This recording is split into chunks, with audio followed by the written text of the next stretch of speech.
Kryetari i Partisë Demokratike Sali Berisha, në një bashkëbisedim me qytetarët në rrjetet sociale, ka adresuar sërish atë që e cilësoi si keqqeverisje dhe shpërdorim të fondeve publike nga ana e kryeministrit Edi Rama. Duke ju referuar përdorimit të fondit rezerv, Berisha denoncoi atë që e quajti një akt antikushtetues për financimin e koncertit të artistit Kanye West.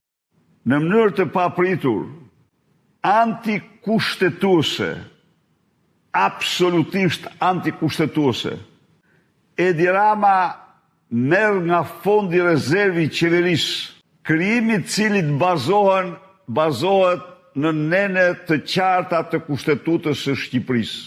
Dhe ky fond që është besuar atij për ta përdorur për emergjenca, urgjenca dhe raste tepër të veçanta. Këtë fond Edi Rama e ndan me Kanye West, një këngëtar i mirënjohur vetëm për lobingje të tij. Ky është një krim antikushtetues. Në asnjë rrethant dhe në asnjë rast, një koncerti privat nuk mund të jipeshin parat e emergjencave të një vendi apo parat e rezervës së Këshillit të Ministrave.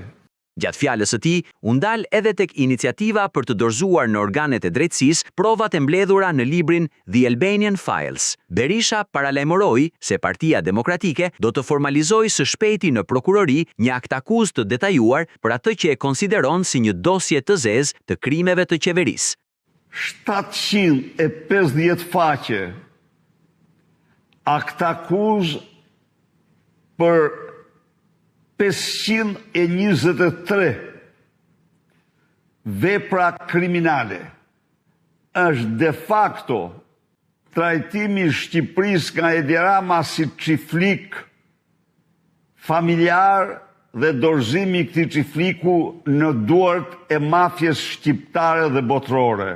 Përfaqësuesit e protestës e kanë dorëzuar në prokurori akuzën e tyre.